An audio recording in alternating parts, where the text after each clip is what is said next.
भाई जो गुरु वचन पे डट गए, कट गए फंद 84 के, कट गए फंद 84 के, कट गए फंद। भगवत गीता अध्याय 10 श्लोक 2 में लिखा है कि गीता ज्ञानदाता काल ब्रह्म ने कहा है कि हे अर्जुन, मेरी उत्पत्ति को न तो देवता जानते हैं और न ही महर्षि जन जानते, क्योंकि इन सब का आदि कारण मैं ही हूं। ये काल कह रहा है दुर्गा का पति, ब्रह्मा विष्णु महेश का पिता, कि मेरी जन्म और मृत्यु को ना तो ये देवी देवता जानते, ना ब्रह्मा विष्णु महेश जानते, क्योंकि मैंने इन सब को उत्पन्न किया है।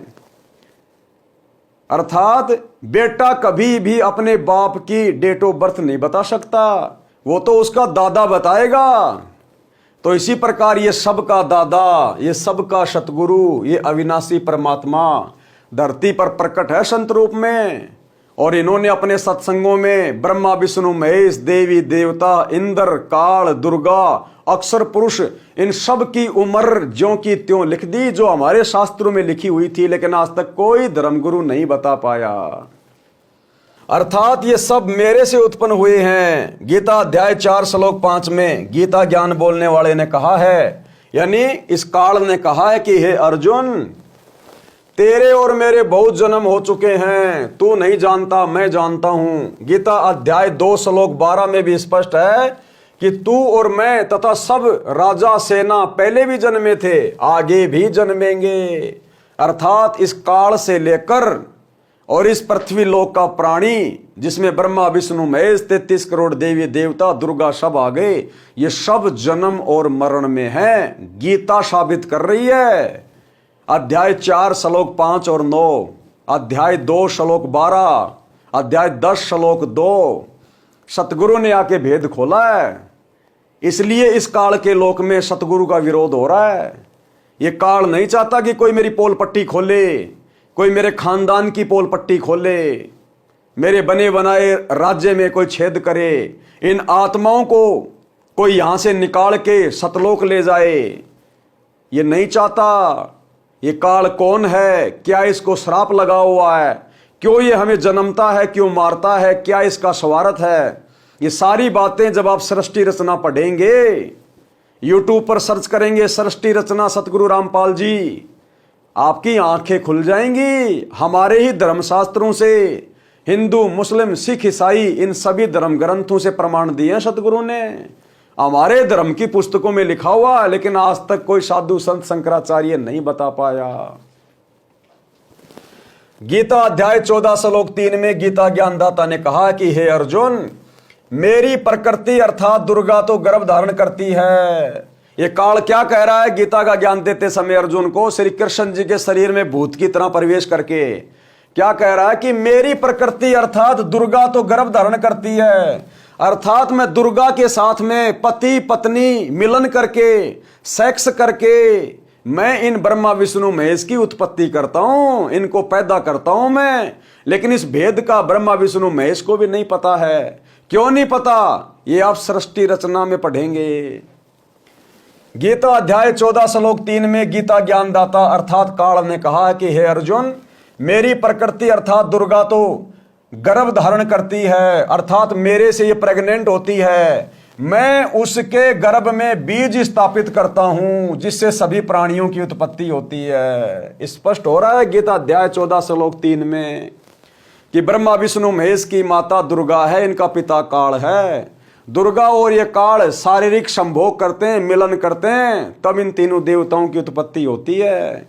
और हम इन्हीं को भगवान मान के पूज रहे थे।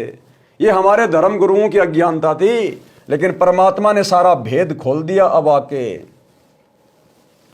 गीता अध्याय 14 श्लोक 4 में गीता ज्ञानदाता अर्थात ये काल कह रहा है कि हे अर्जुन, नाना प्रकार की सब योनियों में जितने शरीरधारी मूर्तियां उत्पन्न होती है, अर्थात जीव उत्पन्न होते हैं, प्रकृति यानी दुर्गा तो उन सब की गर्भ धारण करने वाली माता है। अहम ब्रह्म यानी मैं ब्रह्म, मैं काल, बीज स्थापित करने वाला उनका पिता हूं।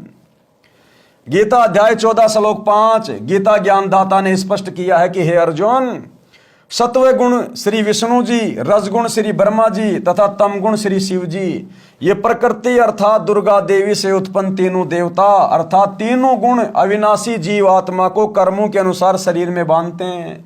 अर्थात इस काल के आदेश से ये तीनों देवता ब्रह्मा विष्णु महेश हमें यहां पर उस काल के जाल में बांध के रखते हैं। ब्रह्मा जी के रजोगुण के प्रभाव से हम लोग बच्चे उत्पन्न करते हैं विषय वासनाओं में आके, उसके रजोगुण के प्रभाव से। विष्णु जी के सतोगुण के प्रभाव में आकर हम जीव एक दूसरे में मोह ममता में रहते हैं, मेरा मेरी, मेरी संपत्ति, मेरा बेटा, मेरी पत्नी। और तमोगुण शंकर जी के प्रभाव में आकर हम लोग लड़ाई झगड़ा मार काट करते हैं, एक दूसरे के साथ में राग द्वेष करते हैं। तो रजगुण, तमोगुण और शतोगुण, इन तीनों गुणों के प्रभाव से इस काल ने ब्रह्मा विष्णु महेश के माध्यम से सभी शरीरधारी प्राणियों को यहां बांध के रखा हुआ है।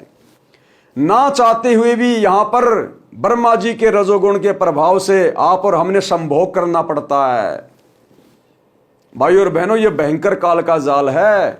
सतगुरु की शरण में आने से, इनकी शत भक्ति करने से, इनके आशीर्वाद से इन तीनों गुणों का प्रभाव आप और हम जीवों से हटता है। यानी उसके बाद ही हम अपनी भक्ति को सफल कर सकते हैं, अन्यथा ये तीनों देवता हमें बांध के रखते हैं। ये अपने अपने लोक में बैठकर अपनी आध्यात्मिक शक्ति से इस काल ने नियम बना रखा है, ये वहां से बैठकर हमारे को प्रभावित करते रहते हैं। जिस प्रकार टावर कहीं लगा हुआ है और मोबाइल कहीं है और वो जो रेंज आ रही है वो रेंज दिखाई नहीं देती, लेकिन 1 किलोमीटर दूर उस टावर से हमारा मोबाइल उस रेंज के माध्यम से काम कर रहा है। तो ऐसे ही ब्रह्मा विष्णु महेश अपने लोक में बैठे हैं और हम यहां पृथ्वी लोक के प्राणी, अन्य लोकों के प्राणी इस रजोगुण के प्रभाव से, तमोगुण के प्रभाव से, शतोगुण के प्रभाव से सारे कार्य कर रहे हैं।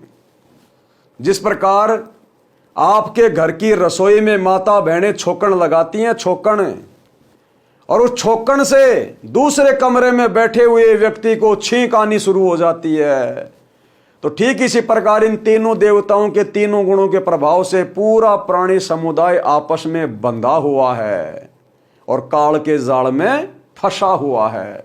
इस जाल से, तीनों गुणों के प्रभाव से केवल सतगुरु की भक्ति से बचा जा सकता है, दूसरा धरती पे कोई समाधान नहीं है। उपरोक्त प्रमाणों से स्पष्ट हुआ कि उपरोक्त देवता नाशवान हैं तथा काल ब्रह्म की संतान है, यानी काल की संतान है ये तीनों देवता ब्रह्मा विष्णु महेश। जो गुरु बचन पे डट के कट गए फंद 84 के, कट गए फंद 84 के, कट गए फंद 84 के।